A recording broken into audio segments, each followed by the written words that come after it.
6 countries, one massive railway. We're talking 2,177 kilometers of track, cutting straight through blistering deserts, punching through rugged mountain ranges, and wrapping around the coastlines of the Arabian Peninsula. We are looking at the Gulf's most ambitious infrastructure project in history, and the concrete is literally being poured as we speak. Welcome to this explainer. We're skipping all the usual fluff today and jumping straight into the staggering engineering and geopolitical scale of the GCC Railway.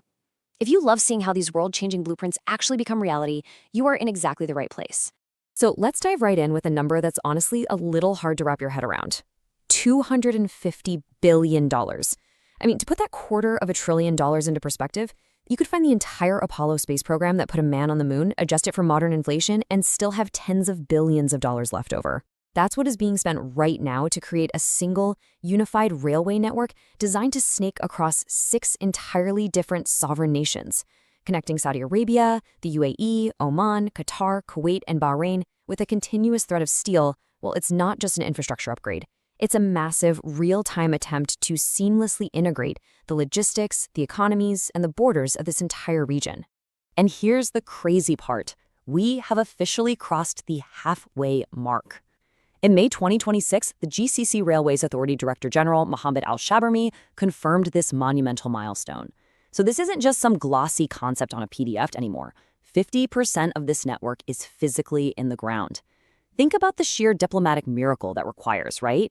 Getting 6 entirely different sovereign bureaucracies to agree on engineering standards, land rights, funding, and doing it without crippling delays is practically unheard of in global megaprojects. Yet Al-Shabarmi made it crystal clear that all 6 member states are staying strictly aligned on their delivery timelines. Before we zoom in and take a country-by-country tour down the line, we need to understand the overarching stats binding this whole network together. So, you have 6 participating countries committing to a combined total track of 2,177 kilometers. For scale, that is roughly the distance from London all the way to Rome, or driving from Washington, D.C. straight through to Denver, Colorado. And the target deadline anchoring this massive expanse? December 2030. That is the finish line for full operations. In the usually sluggish world of international mega infrastructure, hitting a 2030 deadline means this race is moving at an absolute sprint. All right, let's break this down. Part 1, leading the pack, the UAE. The United Arab Emirates is pretty much setting the pace for everyone else right now. As of June 2026, their Etihad Rail is no longer just moving heavy freight. Their passenger service officially launched and is currently zipping people back and forth between Abu Dhabi and Fujairah. This is fundamentally changing daily commuting and the local economy for those cities. But they aren't stopping there. By the end of this year, 2026, a full working line is projected to stretch all the way to the Saudi Arabian border. They are sprinting toward that 2030 network completion date with some undeniable momentum. Now, the secret to their speed really comes down to their internal groundwork. The UAE's domestic portion alone is huge. It consists of 900 total kilometers of track, meticulously designed to connect 11 major cities and span across all 7 emirates. You see, the UAE recognized early on that they couldn't just build a transit corridor out to their neighbors, they had to aggressively build out their own internal nervous system first. Having that fully unified, deeply integrated domestic grid makes plugging into the broader international GCC network a much smoother, much faster reality. Moving further down the track, we get to part 2, expanding links with Oman and Qatar. Right to the south of the UAE, you've got neighboring states ambitiously hooking into this newly established grid through the Hafit Rail project. This is a crucial link connecting Abu Dhabi directly to Sohar in Oman. And as of April 2026, this joint effort is already sitting at 40% complete. Hitting 40% progress here is no joke. It means physically boring through the solid rock of the rugged Hajar Mountains and bridging massive desert wadis just to transport heavy minerals and freight. It's a massive indicator of exactly how serious both of these nations are about deep physical economic integration. Then we have Qatar.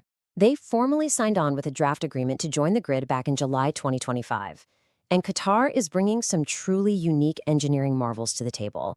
Most notably, they are building a dedicated maritime sea bridge directly connecting Qatar to Dammam in Saudi Arabia. Think about that for a second. It's a massive strategic advantage because it bypasses complex coastal land borders entirely, offering a direct, high-speed maritime shortcut. Plus, there's a dedicated high-speed line planned between Doha and Riyadh, with targeted operations kicking off as early as June 2026.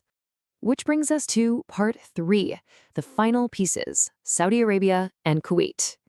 In May 2026, Saudi Arabia's cabinet formally approved its accession to the GCC Railway Agreement.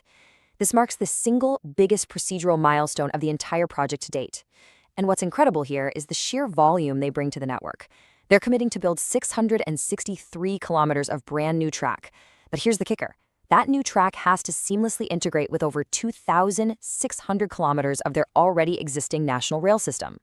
Bridging brand new GCC standard tracks with decades-old domestic infrastructure means standardizing complex signaling, gauge tolerances, and power systems across thousands of miles. It is an absolute engineering headache, but it's the ultimate anchor that grounds this entire project. But then, consider the stark contrast, $8.1 million. While the UAE and Saudi Arabia are laying hundreds of kilometers of steel, Kuwait just entered the design phase in January 2026, signing an $8.1 million contract with a Turkish firm for a 111-kilometer segment. So why the delay? Well, unlike the highly centralized, rapid-fire execution we're seeing in neighboring states, Kuwait often navigates more complex domestic political gridlock and highly bureaucratic tender processes. Historically, that slows down their megaprojects. It's just a vital reminder that in this massive race, while some countries are already running passenger trains, others are quite literally still drafting the blueprints. So, stepping back for a second, the crucial question we have to ask is this. Why the sudden urgency? Why are we seeing passenger trains launching, massive sea bridges being engineered, and cabinets rushing to finalize accessions, all happening in the span of a few months in 2026? To really understand this, we have to look past the concrete and the steel and focus on the macro geopolitical picture that is driving this entire machine. The source material points directly to severe regional security tensions, specifically stemming from the Iran conflict and the potential closure of the Strait of Hormuz. To put that into perspective, roughly 20 to 30% of the world's daily oil consumption passes through this one single, narrow maritime choke point. If those shipping lanes are threatened or closed off, global energy markets panic. It poses a direct existential threat to the economic stability of the entire Gulf. So, suddenly, a fully connected, land-based rail network isn't just a nice-to-have luxury for trade, it becomes an absolute logistical necessity to ensure critical resources can bypass that vulnerable maritime choke point entirely. And this brings us to a really pivotal moment. At the April 2026 Jeddah Summit, held squarely amid all these rising tensions, GCC leaders made a decisive commitment. They explicitly pledged to speed up construction, directly tying the railway to broader security and energy cooperation. This completely shifts how we view the whole $250 billion endeavor, doesn't it? It's no longer just a sprawling infrastructure upgrade meant to boost local GDP. It is a critical, unified security shield designed to protect the economic future and the stability of the region. Which leads us to our final section, Part 4, the 2030 deadline. We are left with the ultimate multi-billion-dollar question. Will this actually become the Gulf's first fully connected rail network by the December 2030 target? Or is it going to be another ambitious mega plan that just keeps slipping further into the future? We're officially at the 50% mark, and the geopolitical pressure ensuring its completion has absolutely never been higher. But the reality of finalizing construction across 6 completely unique borders remains incredibly complex. Well, you've seen the data, you understand the geopolitics driving this incredible speed, and now you know exactly where the tracks currently end. If you want more fact-checked, visually driven infrastructure explainers just like this one, make sure to hit subscribe so you don't miss our next deep dive. Thanks so much for learning with me today, and I'll see you in the next explainer.